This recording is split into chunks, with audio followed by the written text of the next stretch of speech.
অধিকাংশ প্রবাসীর বউ, সব বউ না, প্রবাসীর বউ অধিকাংশ স্বামী ছাড়া বেগানা পুরুষের সাথে কথা বলে।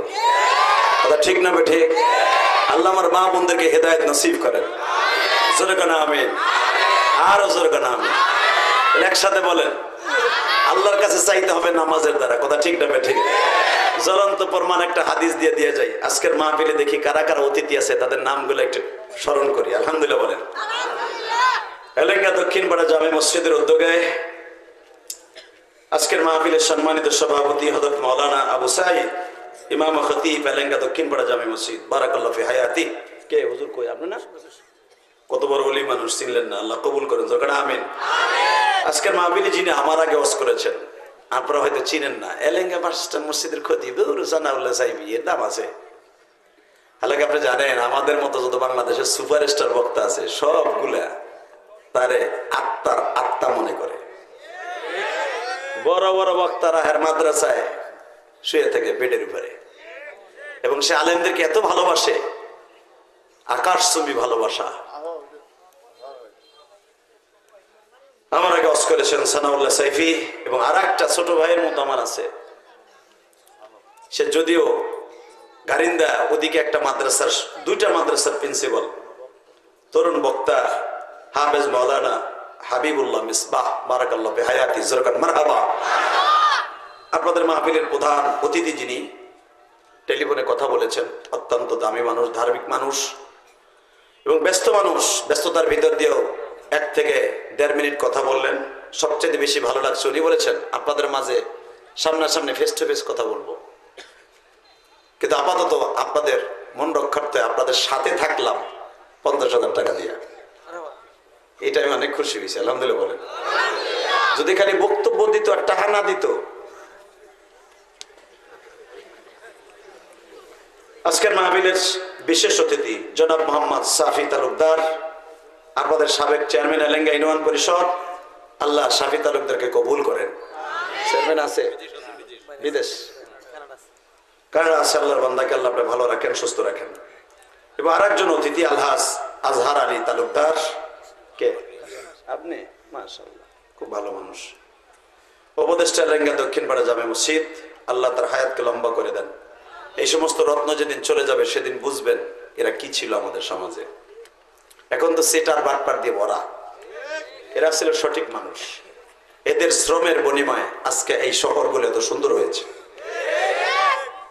আল্লাহ কবুল করেন। জোরে আমিন। এবং আপনাদের এই দক্ষিণপাড়া এলেঙ্গা দক্ষিণপাড়া মসজিদের সমস্ত কমিটিকে জানাই আমার ধন্যবাদ, মোবারকবাদ। বিশেষ করে আমি যার বাসায় খেয়েছি, লোকটার দিল এত ভালো, আলেমদের প্রতি এত দুর্বল। তার ছেলে কয়টা ছেলে আমাদের পিছনে নিবেদিত প্রাণ হিসেবে খেদমত করেছে। বিশেষ করে এই যে আরেকজন কি জানি না, ভটিজের নাম হারুনা রশিদ। হারুনা রশিদের মতো দিল। মারহাবা বলেন। আল্লাহ কবুল করেন সবাইকে। তাহলে এবার আপনারা বলবেন একসাথে, মকবুল হোসেন ভাইয়ের জন্য দোয়া করবেন, ইদ্রিস আলী ভাইয়ের জন্য দোয়া করবেন। এই পোস্টারের মধ্যে যতগুলো নাম আছে একজনের নাম আমি বাদ দেয়নি, সবার করা হয়েছে। এখন শুধু একজনের নাম বাকি আছে। যারা শ্রোতা মন্ডলী আসছেন, আপনারা আমার আত্মার আত্মা। আপনারা যদি উপস্থিত না হইতেন, আমি বক্তারও দাম নাই, কমিটিরও দাম নাই। অনেক বক্তা আছে, আসলে বেশি লোক হয় না, তখন কমিটি কয় আল্লাহ, বক্তা আল্লাহ কোনো লোক নাই দিই, ঠিক না? তখন বক্তার কষ্ট লাগে কথাটা শুই না। তা আমার মন কেন জানে বলতেছে এলেঙ্গার সাথে আমার একটা আন্তরিক সম্পর্ক হয়ে গেছে। আমি ওয়াদা দিয়ে দিলাম, আল্লাহ যদি আমাকে নাজাত দেয়, একসাথে যেন জান্নাতে যেতে পারি। আল্লাহ যেন আপনাকে আমাকে একসাথে মাফ করে দেয়। যে কথাগুলো বলবো বক্তা হিসেবে যেন আগে আমি আমল করতে পারি, এরপরে যেন নেক্সট আপনারা আমল করতে পারেন। যেরকম আমিন। আসেন, কথা আর নয়, শুধু একটা আয়াতের তাফসীর করে আপনাদের সামনে বিদায় নিব। বলেন তো, আল্লাহর কাছে চাইতে হবে কিসের দ্বারা? কথাটা মনে থাকবে আজকে। কিসের দ্বারা চাইতে হবে? আর একটা জিনিস আছে, সেটা হলো সবরের দ্বারা। সাহস কত বড়! হারুন রশিদ দেহ তো, আধা ঘন্টা পানিতে চুবাবি, আধা ঘন্টা পর ঠান্ডা পানি ঢালার মাথায়। বেয়াদবের সাহস কত বড়! এই ভাই, ওই সে একজন গেলেই তোরে বুঝাই আন্দা বানালে একেবারে। কয়জনে যায়? আল্লাহ হেফাজত করুক। জোরে আমিন। ওই একটু বড়িটা বেশি খেয়ে রয়েছে, দোয়া করেন আল্লাহর হেদায়েত নসিব করুক। একসাথে বলেন, সর্বময় ক্ষমতার মালিককে? ওই আল্লাহর প্রশংসা বলেন তো দেখি আলহামদুলিল্লাহ। এই আলহামদুলিল্লাহ বলে লাভ না লস? বাজান, যাদের দাড়িগুলো পাইকে গেছে, আপনাকে একটা মাস্টার শিখাই দিয়ে যায়। যখন আপনি দোকানে বসবেন, চার দোকানে বসবেন, খাইতে বসবেন, কোন জায়গায় বসবেন, চুপ করে না থাইকা এই বাকি সময়টা আপনি জানেন না একটা নিঃশ্বাসের দাম আল্লাহর কাছে কত। আপনি যদি শ্বাস প্রশ্বাসে বলেন সুবহানাল্লাহ, আলহামদুলিল্লাহ, আল্লাহু আকবার, এই কথাটা বলতে পারেন না বাবা, আমি গ্যারান্টি দিয়ে গেলাম আপনার প্রতিটা শ্বাস প্রশ্বাস আমার আল্লাহর জন্য কবুল হয়ে যাবে। এবার আপনি যখন মৃত্যুবরণ করবেন, আপনি কবরে যাওয়ার পরেও আপনার এই জবান দিয়ে এইটা বাইর হইতে থাকবো, আপনি ঘুমায় থাকলেও বাইর হইতে থাকবো। আমি একটা এক্সাম্পল দিয়ে ওয়াজ শুরু করতে চাই। হাফিজুর রহমাতুল্লাহ আলাইহির নাম শুনছেন না? মনে হয় শোনেন নাই? শুনছেন না হুজুর? এই এত বড় মস্ত বড় বুজুর্গ ছিলেন, উনি আল্লাহকে ডাকতে ডাকতে ডাকতে জিহ্বাটারে এমন ভাবে পরিষ্কার বানায় লাইছে, এত ধার বানাইছে হাফিজুর রহমাতুল্লাহ আলাইহি। আমি তো হুজুরকে কাছের থেকে দেখছি, আলহামদুলিল্লাহ বলেন। আলেমুল্লাহ মতো অনেকেই দেখছেন, আল্লাহ আমি ছাত্র জীবন দেখছি আল্লাহর ওলিরে। হুজুর কামরঙ্গেশ্বর, ঢাকা কামরঙ্গেশ্বর থেকে খোলা মুড়া যাবে, অনেক ছাত্ররা এই ঘটনা অনেক আলেমুল্লাহর মুখে আপনারা শুনছেন। তো এত ঠাডা ভাঙ্গা রোদ, নৌকার সইর উপর থাকা যাইতেছে না। এক তো টিনের গরম, উপরের গরম, যেই সইয়া নৌকার উপর টিন থাকে ওই নৌকায় উঠা কিন্তু কষ্ট, তাই না? তো উপরের গরম, নিচের গরম, আর সইর উপর টিন লাগানো, টিন, এই টিন আলা নৌকার উপর হুজুর উঠছে। তো অনেকে কইতেছে হুজুর জোহরে রক্ত হয়ে গেছে, আমাকে খোলা মোড়া যাইতে তো প্রায় 1.5 ঘন্টা সময় লাগবে, আসরের টাইম হয়ে যাবে। হুজুর রোদের তাপ, সইর উপর বইয়া জামাতে কেমনে নামাজ পড়বো? টলারে লঞ্চে, ছোট্ট লঞ্চে। হুজুর বলে তাই না?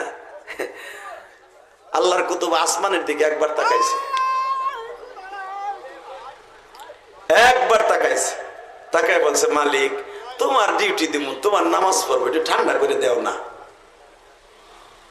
হ্যাঁ সুবহানাল্লাহ কই না, কিছু কয় না। ও মালিক দেও না, একটু ঠান্ডা করে দাও। আলা ইন্না আউলিয়া আল্লাহি লা খাউফুন আলাইহিম ওয়া লা হুম ইয়াহজানুন।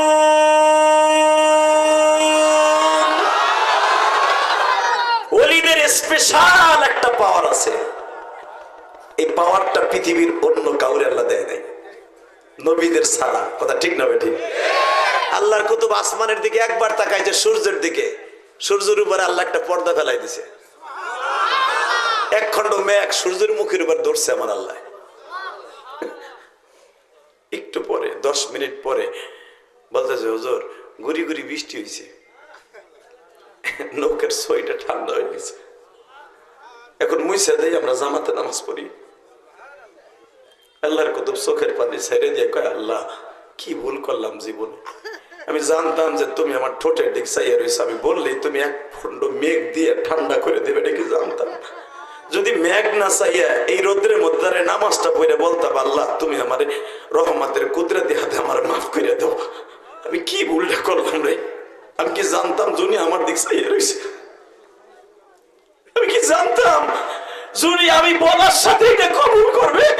তো যদি এইটা জানতাম আমি কইতাম আমার মাফ করে দাও, আমি টাটা বাঙ্কা রোদের মধ্যে নামাজ পড়বো, আমার ক্ষমা করে দাও।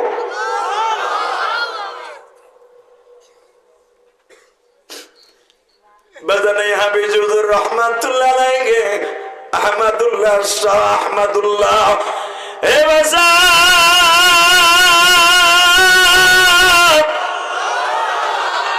আল্লাহর কুতুব বাথরুমের মধ্যে গেছে, বাথরুমের থেকে বের হওয়ার পরে দেখে এই জিহ্বা বেয়ে গালের কণা বেয়ে রক্ত পড়তেছে। তার মুরিদরা জিজ্ঞেস করলেন হযরত আপনি ঢুকলেন কত সুন্দর বডি লইয়া, গাল লইয়া, আপনার জবানটা কত সুন্দর, কিন্তু আপনার গাল বেয়ে রক্ত পড়ে কেন?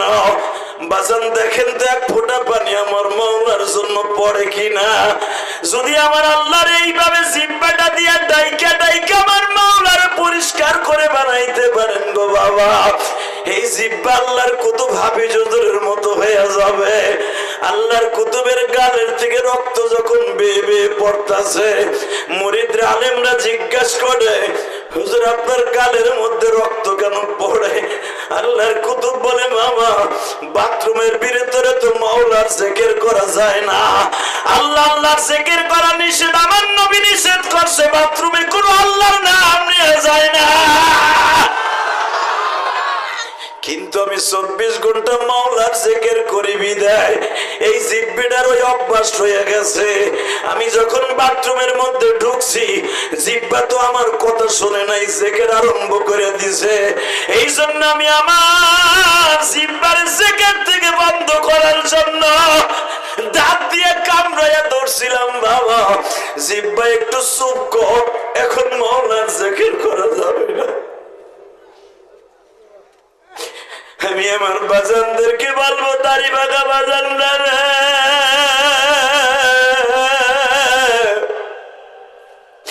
দুনিয়ার সুখ পাইলা, ছেলে পাইলা, মেয়ে পাইলা, গাড়ি পাইলা, বাড়ি পাইলা, চাকরি পাইলা, বাজান আমার মাওলারে পাইলা না। বাজান তোমার আমার জিন্দেগির কি দাম আছে গো? চোখের পানি দিয়ে এখন আমার মাওলার একটা ডাক দিবা, হাসবুনাল্লাহু ওয়া নি'মাল ওয়াকিল,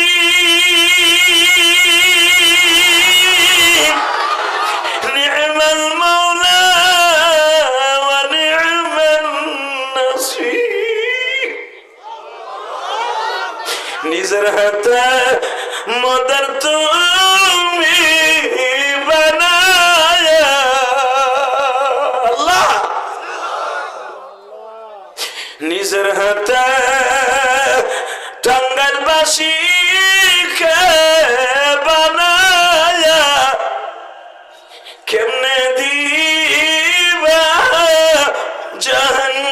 জাহান্নামে ফেলায়া। আল্লাহ তাকায় দেখো, এরা নামাজের দ্বারা চাইবে, সবরের দ্বারা চাইবে। আল্লাহ এই মাজমার মধ্যে কে জানো তোমার ডাকতে যাইয়া চোখের পানি দরকার, চোখের পানি ছেড়ে দিয়া বুঝাইতে চায় মালিক আমার মতো গুনাহগার এই মাজমার মধ্যে কেউ নাই গো।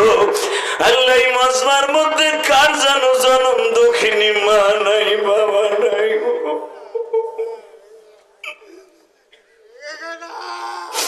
আল্লাহ আমরা জানি মায়ের মতো দরদি কেউ নাই রে মালিক, বাবার মতো বড় বন্ধু কেউই নাই।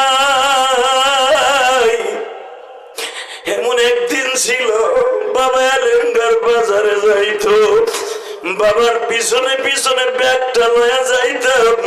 তখন আমাদের ছাত্র জীবন ছিল, বাবার বড় বড় কমলা দেখে বলতাম আব্বা আমি কমলা খাবো। বাবাই মাত্র 30টা টাকা লইয়া বাজারে গেছে, বাবা আমার চেহারার দিকে তাকাইয়া সেরা গামছা দিয়া চেহারাটা মুছাইয়া বলছিল, বাবা কমলা যদি কিনে দেই ঘরের বাজার করতে পারবো না। আজকে কেজি কেজি কমলা আপেল কিনে বাবা তুমি কোথায় হারাইয়া গেলা?